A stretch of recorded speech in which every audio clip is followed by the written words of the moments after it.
these aren't prescription. Yeah, they are. I'll put them on them. They're blue blockers. What if I took these off? I was just cross-eyed.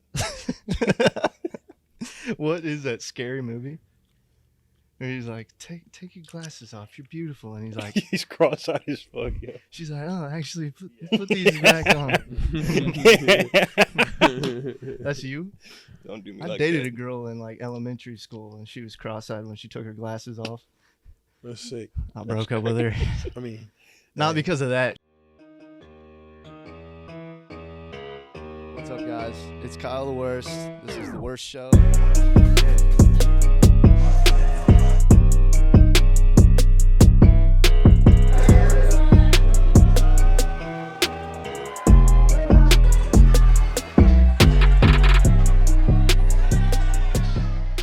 She handed me a watermelon. She handed me like a watermelon one time, and it was bruised, and all the kids were making fun of me.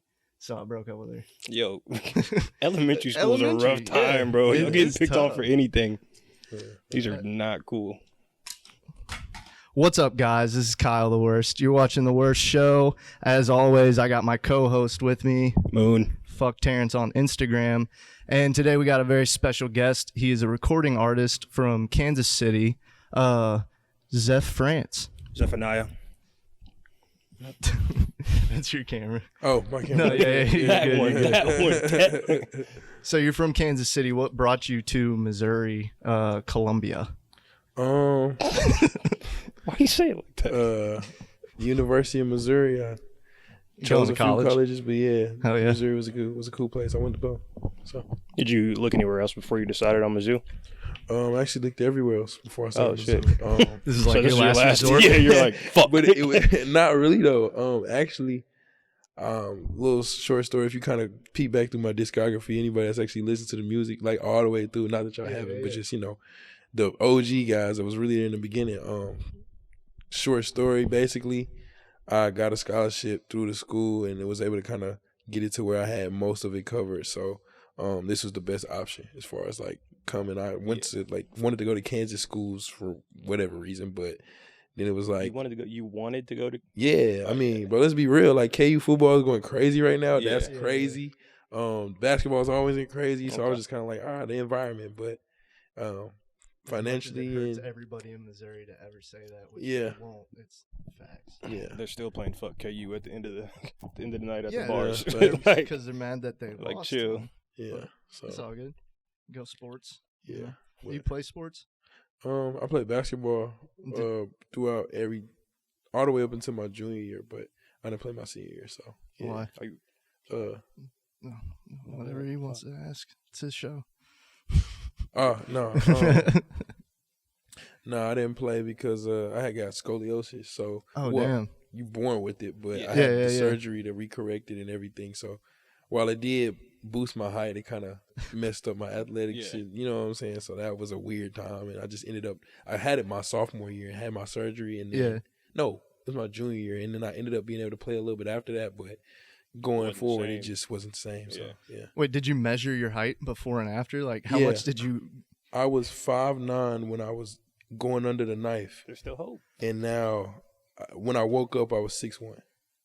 Are you fucking kidding me, I swear to bro? God, I was like bent up bad. I'm 5'10", but Yeah, I was bent up bad, bro. I was like the this. hunchback. No, I really was. That's You know how. today.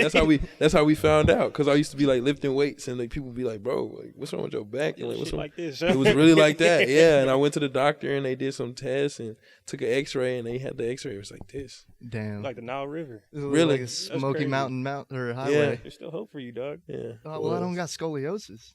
Can I give can myself fix scoliosis? No, you can't give your scoliosis. It's not as fun as it sounds. No, I'm Definitely. sure. Definitely was a dream of mine. You know what It else was like, isn't dang, fun, Zeph? huh? You know what else isn't fun? What's that? Being 5'6". It's okay. I'm not 5'6". It's okay. I'm 5'10" with fucking Jordans on.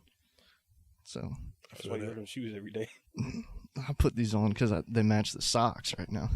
Okay, I'm done. I'm sorry. It's solid, bro. I don't, Yeah, bro. thank you. 5'10" is regular. I mean, he knows. Yeah, it's like He I was knew? there. He You know what I'm knew? saying? I was there. It was cool, bro. I had the same motion regardless. Yeah. So he's kind of like on both of our sides. I was there in middle school. I understand.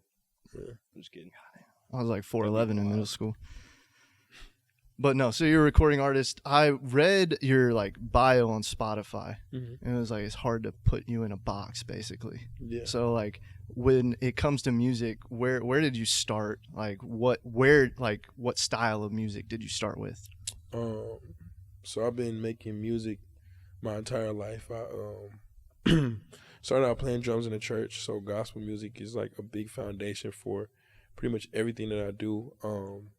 It's my inspiration, my passion, and obviously it's like my lifestyle. So I try to put Christ first in everything I do. But that being said, yeah, that's where I started making music. And then as far as like producing, I started producing when I was like 11 or 12 because I was one of those kids that kind of like really had a musical gift growing up. So I used to play in the church and then, you know, build those foundation. And then I started to listen to Kanye. Like my mom would play like Graduation when it came out. I was like 8 and I would like really like the beats and stuff. I was like, okay, cool. So I started making them. And then by the time I was like 17, I really got really good at it. And after that, my friends used to be like, well, bro, like I told you I had that surgery. I wasn't playing basketball for like a few months. I was just sitting in the house. She's like, what the fuck are you going to do? Yeah, my friends was like, bro, you should get on the rap and like on the beats. And then one of my homegirls from school, I remember one time I told her, man, if I wanted to rap, I could. Like, I'm cold at it. And she was like, no, you couldn't. So that was my perfect opportunity to just make a song. And then I made a song, and like the whole school was like, bro, I can't believe you did this. This is crazy. And this is in high school? In high school. And the rest is history. And like I've been making it ever since. So how old are you now? 20. I'm about to be 22 in a couple weeks. So yeah. No shit. Yeah. No, your music's fucking fire too. Yeah, thank you, for real. For real. He showed it to me, and I was like, "Wait, where's this guy from?" Yeah, like, I think Colombia. I was like, "Oh shit, we got to get you on the podcast." Yeah. Like as soon as I listened to it, I was like, I immediately just messaged you. Yeah, and then I text him and said to him like the music, and I was like, dog, we're gonna have him on. Like, we got to manifestation. Thank you, man. Yeah, you are. So when did you find out that you had musical ability? Like you said, it was in church, kind of, and all that. But like, how young? My mom said like when I was like 1, I used to like grab the drumsticks and like start playing on stuff. So like, it's just born with it, man. Like I was just born with it. I used to sing and like everything. I sing all the little songs in children's church. My grandma used to play the keyboard and I would play the drums. I'd only be like 6. Yeah, and it was just the music's always been there, So.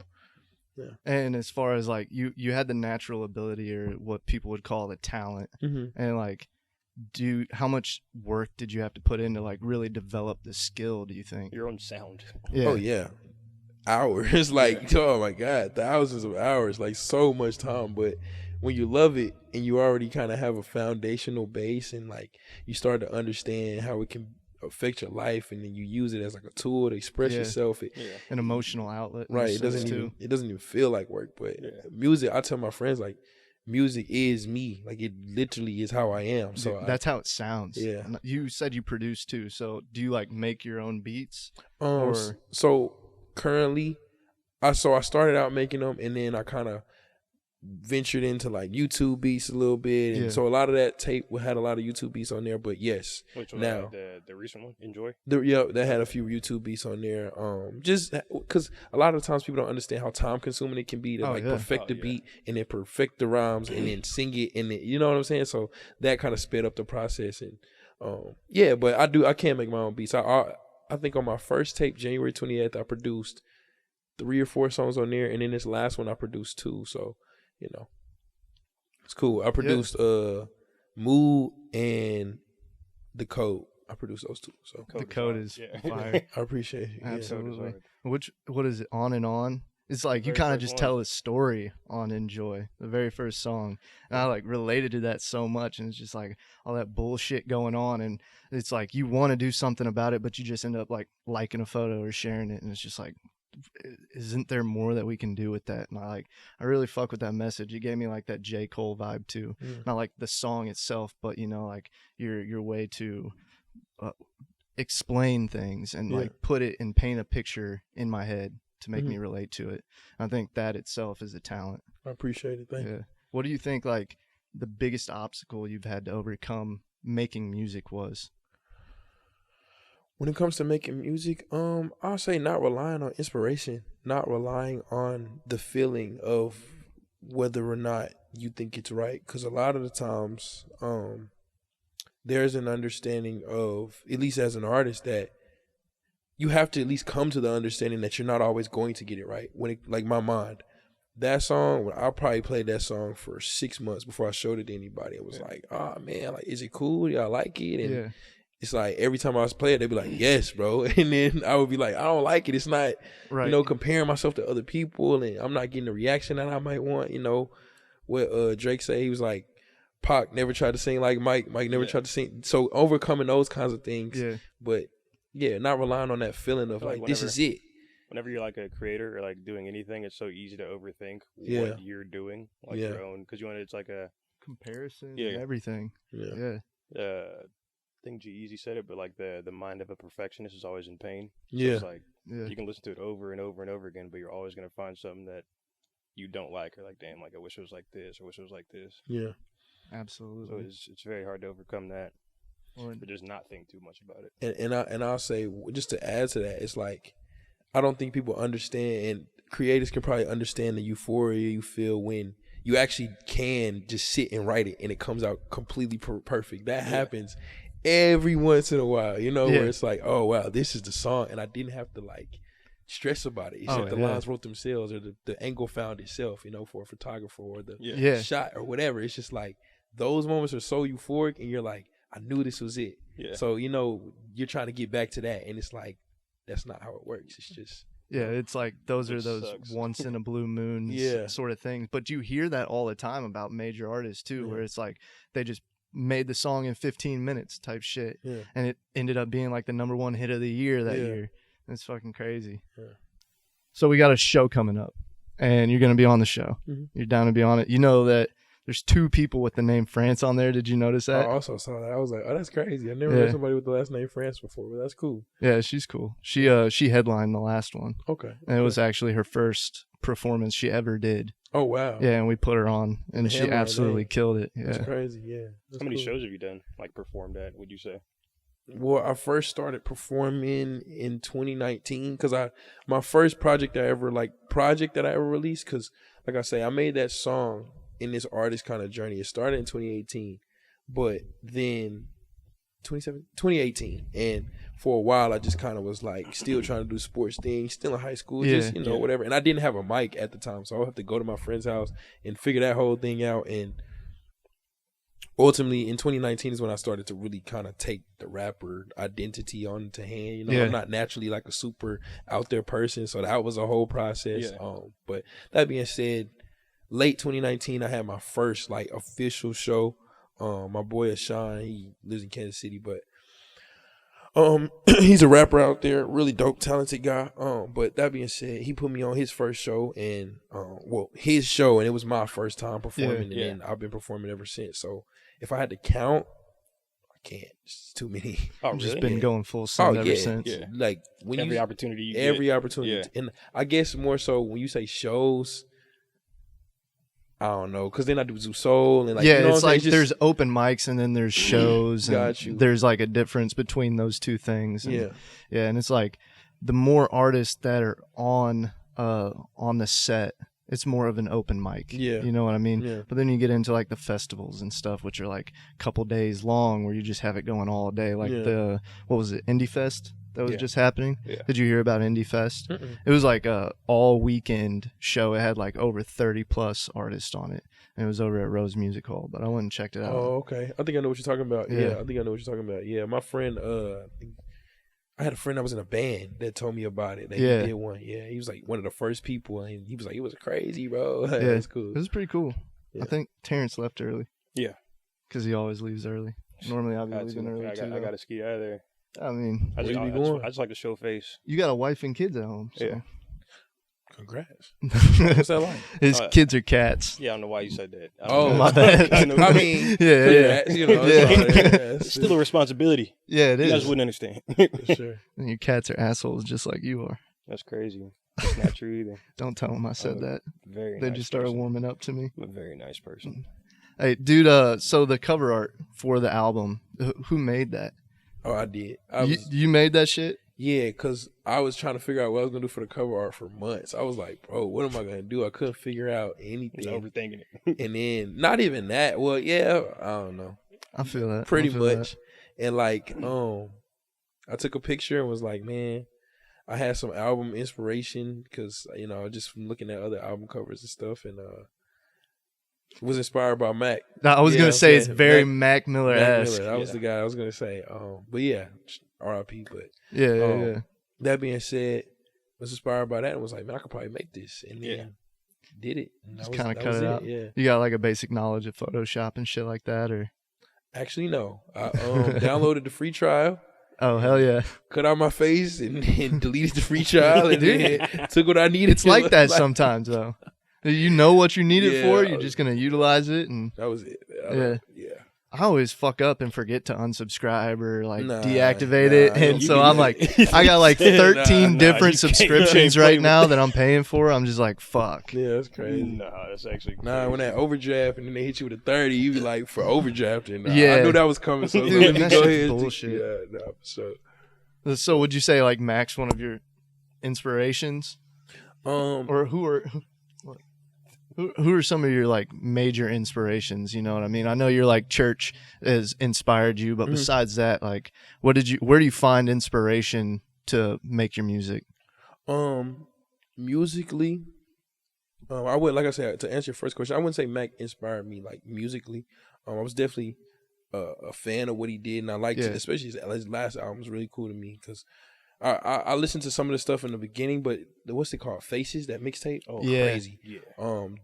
Beautiful production on that. So I definitely was a fan of Mac, but I wouldn't say he inspired me per se. So my inspirations, J. Cole was my first inspiration. He's my number one top favorite rapper. Respectable. Who else? Kendrick Lamar.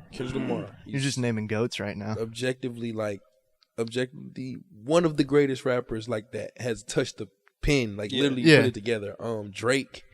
I don't know if these are like, you know what I'm saying? No, general totally answers, just because it's like, bro, how would you not love these guys? Like, it's so easy to hear their music and be like, this is the sound that I enjoy the most. Yeah. You know what I mean? And even when it comes down to that, like I can hear some of like the styles that they have in yours, but you're making it your own. You know what I mean? Like you'll just cut the beat real quick and you'll add a little bit like some sound effect of like the lighter or something, you know what I mean? Shit like that. And it really like, it draws into the story that you're creating, and a lot of people don't have that ability. And I think, especially like nowadays, like newer artists, like younger artists, they just get on there and talk about whatever, and it's like usually most about copy paste shit that everybody else is putting out. So it's like making hella money, having hella money when you don't have it, shit like that. But I mean, manifestation. That's how I try to look at it from that perspective. But yeah, so you'd say those are your top three. What do you think about like A$AP Rocky?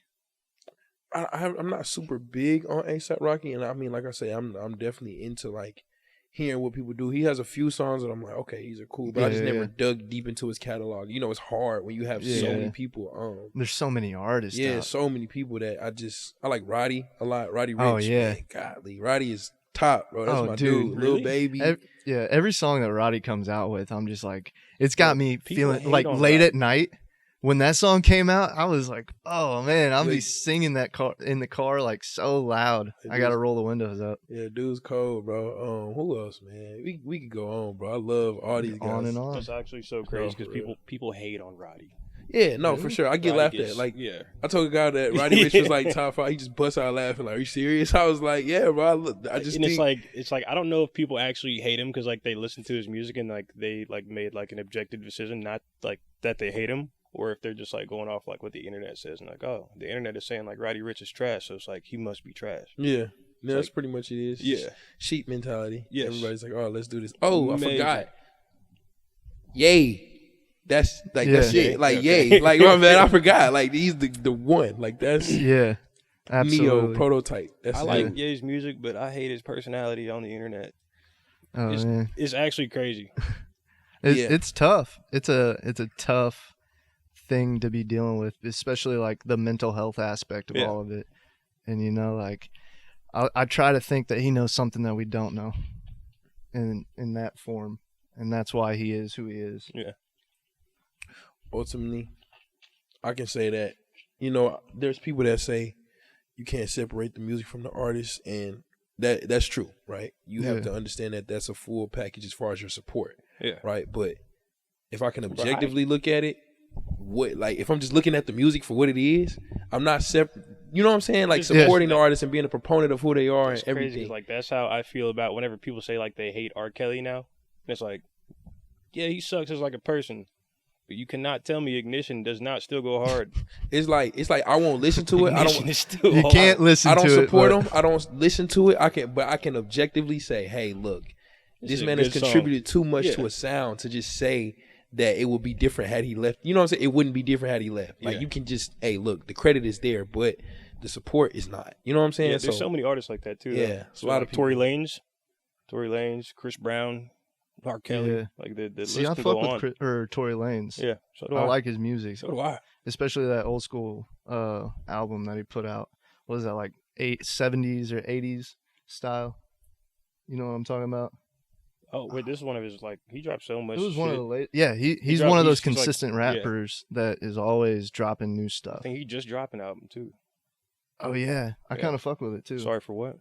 I've been listening to it. Right. Nice album. And I listened to it for real. It's not bad. It's got a lot of switch ups in it. And you can tell just by looking at the title. Like there's at least 6 different songs on it that literally have 2 titles. Yeah. Oh wow. Yeah, he put a title, put a slash, and then it's another title. Yeah, so it's like 2 songs in one, but it's just a switch up in one song. Got you. What do you think the hardest like as an up and coming artist, what do you think the hardest thing, like building a fan base, getting like traction, what do you think the hardest thing is about that? I'll say that the hardest thing that it's been for me is understanding that the music, it can't just be good music anymore. There used to be a point where if you were the best, you were going to get exposure and you were going to be put to the forefront because you had the best music. Yeah. And not to discredit anyone who's at the front, it's just that a lot of the times there's a recipe, right? I had to understand the idea of being a rapper. Like I told you, I'm not a super talkative person. I kind of deal with a little social anxiety dab in there. I don't know if that, I don't want to self-diagnose. It's just like show face and leave. You know what I mean? I just, hey, how y'all doing? I might not say what's up because I don't know how I'm going to be received. It's just I deal with that sometimes. And when you're a rapper, you have to be a people person. Yeah. My dad said it to me. He was like, man, they're buying the music. He said, but really, they're buying you. They're buying you and your brand. The character that you got to create. Exactly. And being able to mold into a character that I can still feel authentic in myself and portray it on a daily basis, especially since I'm doing it on a college campus. So it's not like I can go to LA and then leave and then be with my family. Like how Kendrick Lamar, they have a family, you don't see them, that kind of thing. It's not like that. So understanding the ins and outs of building a brand and how to market yourself, and that's really what it's been about. So just the personal stuff rather than the music itself. It's putting that out. I think consistency is a big thing too. A lot of artists, they'll put a song out, it might do semi well after they promote it and things like that, but then you don't see, you don't hear, you don't feel anything new after that, or it might not do well, and then they just never people get discouraged about that too. It's like if it does well or if it doesn't do well. If it doesn't do well, then they're obviously it's gonna be a little discouraging, but a lot of people would just give up. So it's like that's where you got to stay consistent, even if you're not motivated. Stay consistent. Absolutely, I think, and it's when you were talking about inspiration, it's kind of like a motivational thing. Motivation is kind of bullshit. It's discipline that gets you to the finish line. Whenever you don't feel like getting up and doing anything, it's getting up and still doing something that really gets you ahead of everybody else in the game. I think that discipline is it's almost like I would say that it's what separates a lifestyle from a phase, right? It's what separates, okay, is he disciplined enough to make this something he's going to do every day rather than something that he does for 6 months or however long the phase lasts, right? But, absolutely. I feel like it. I feel like it's easier too if it's like actually something you're passionate about, right? Because a lot of people just like kind of pick stuff up and put it down. Especially they'll put it down quicker if it doesn't work out or if it's not going the way that they think. It's like it's like a lot different to like stay consistent if you actually genuinely are passionate about what you're trying to do. I think a lot of people are result driven. And when you don't see that result, it's easy to just slip up. And I was thinking about this morning. Like, my alarm goes off at 6:16 every morning, and I get the fuck up, and it wasn't always like that. And I was just on my way driving to the gym, and I was like, damn, this is hella easy now. And it was because even the days that I didn't want to get up, after a while, like, you know, you start off with this plan, and every once in a while you fuck up, you don't get up. But then eventually those number of days that you don't get up start to narrow down. And then next thing you know, it's every day. And it's just like second nature to you. It's your habit. And I think that's the hardest thing for people to develop, because you're not getting results immediately from it. You're not feeling the energy. You're not feeling the outcome of it right away. And that's like instant gratification. I listened to this other podcast, and they talk about aggressive patience. And it's like, you have to be patient, but you have to be really fucking aggressive to get to that goal. It's really, it all boils down to resilience. You know, just the when something's pushing back at you, you can still push through. And then once, because the thing is, people don't understand, and that's something that Zeph has taught me, and like a lot of the different, being an entrepreneur has taught me that a lot. And entrepreneurship is like you're trying to find gold on a beach. It's like you're just running, just looking for something to kind of the goal. You don't know where it's at, but once you find it, it's so rewarding. Zeph, man, that's one of the best events that I've ever been a part of. Like, I've never really been a part of something where there's so many different aspects to planning, getting the sound right, getting the vocalist right, you know, getting the wardrobe, what's the dress code, all these different details. But, you know, there's some nights where your head's hurting and you're like, bro, I really don't want to get up. But then you get up and the event happens and the people pour in and they see it and they see all the lights, and you look back and you're like, man, like, I did this. And then it's the next day, you know, and that's where that discipline comes into play. Because the next day when you have to put all the equipment up, it's like, here we go again, you know. But you feel your headache again. You're like, I don't want to do this. So what are you? What part are you in the Zeph Soul? Actually, can you explain what Zeph Soul is? Oh, okay.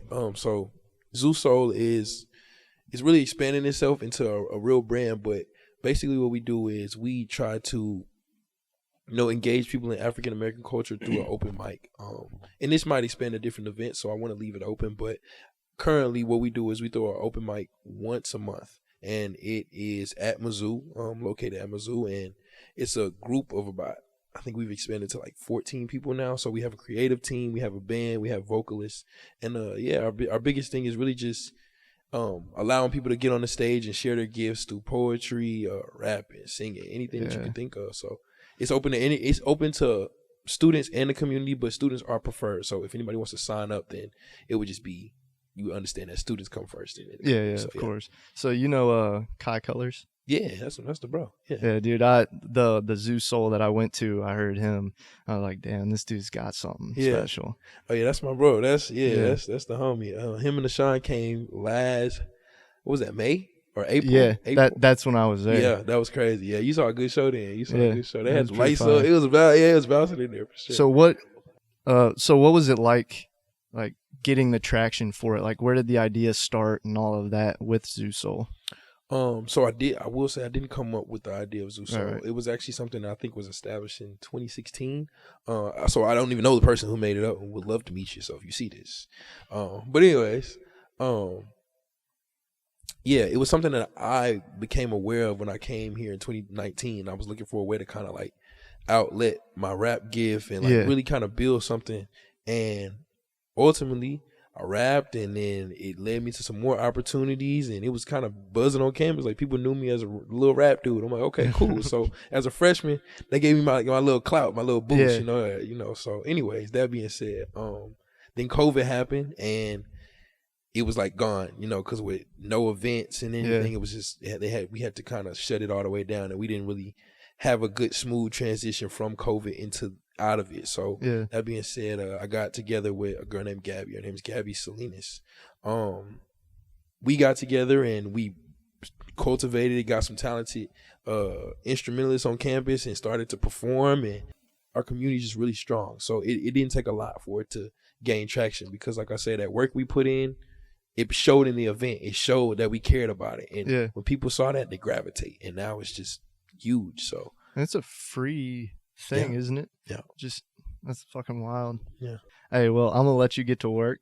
Yeah. We're gonna end this session. Appreciate you being on. Yeah, I appreciate you giving me a platform. Absolutely, dude. Hey, you guys, thank you for tuning in. This is The Worst Show. If you haven't liked, shared, or subscribed yet, please do that or something. This is a place for artists and entrepreneurs. Thank you for joining us. We out.